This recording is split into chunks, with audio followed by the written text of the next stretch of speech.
Ever buy something and regret it just 10 minutes later? You're not alone. Swipe, dopamine hit, regret, repeat.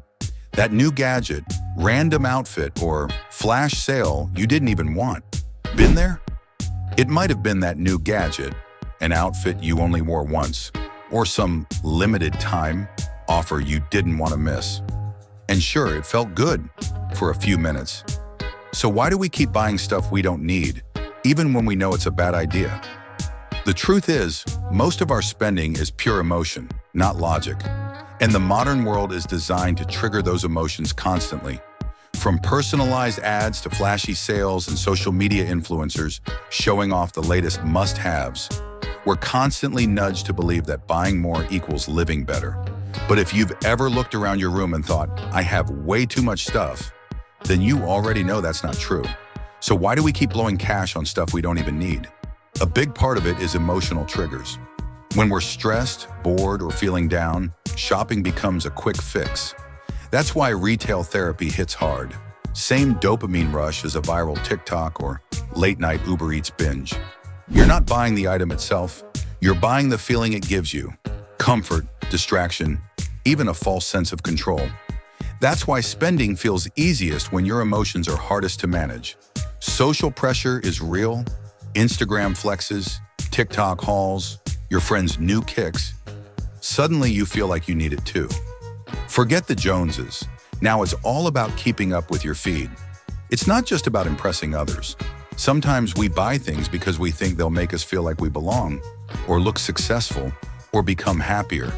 But those feelings don't last, and we end up with closets full of regrets. Good news, you can break the cycle. It's not about willpower. It's about having a game plan. Here are a few behavior hacks that really work. First up, try the 24-hour rule. See something you want? Wait a day before you buy. If you still want it tomorrow, go for it. Chances are the initial excitement will fade, and you'll realize you don't need it. This simple pause gives your logical brain time to catch up with your emotional impulse. And if you still want it the next day, and it fits your plan, then go for it. Second, use cash instead of cards whenever possible. It's easy to tap a card and feel nothing, but when you hand over real cash, it stings just a little. That sting creates awareness. You feel the money leaving your hands, and that makes you more careful. Studies have shown that people spend less when they use cash instead of cards, even on the same items. So for non-essential spending, try setting a weekly cash limit and stick to it. Third, avoid sales unless you already planned the purchase. Just because something is 40% off doesn't mean it's a good deal, especially if you weren't going to buy it in the first place. Stores know how to create urgency. Limited time only 3 left in stock. Buy now before it's gone. These are emotional tricks, not logical arguments. Before you buy something on sale, ask yourself, would I want this at full price? If the answer is no, then it's probably not something you truly value. But it's not just about cutting back. It's about building smarter, more conscious spending habits that align with your goals and values. One of the best things you can do is create a spending plan. Not just a boring budget, but a plan that gives you freedom. Break your spending into 3 categories: needs, wants, and savings. Give yourself permission to spend on wants. Just make sure it's an amount you decide ahead of time. That way, you can enjoy your money without guilt or overspending. Also, think about your wants category in terms of joy, not just impulse. Instead of randomly buying stuff, try saving up for experiences or items that actually mean something to you. A concert ticket you've been looking forward to for months will bring more satisfaction than 5 cheap impulse buys from a flash sale.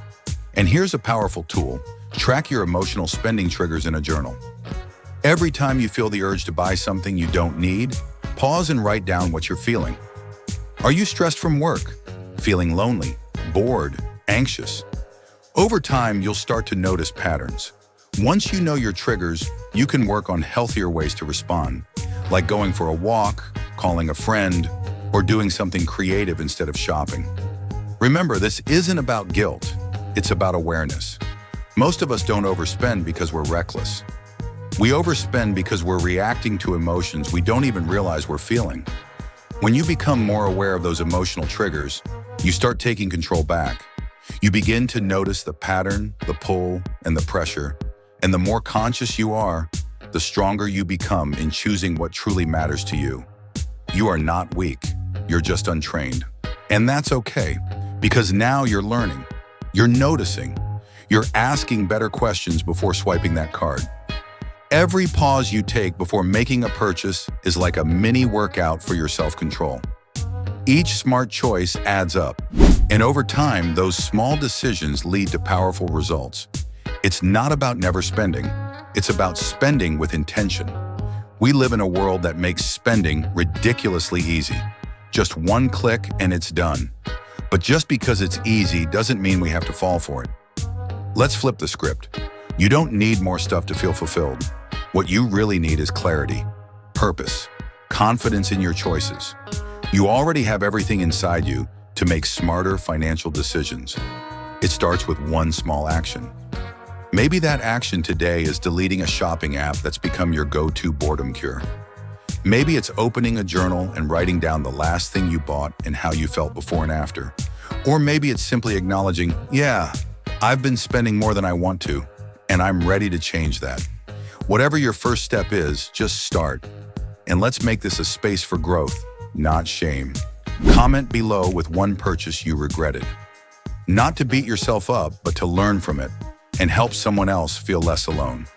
If this message made you think differently about money, hit that like button, share it with someone who needs to hear it, and don't forget to subscribe for more weekly tips on spending smart, living better, and staying in control.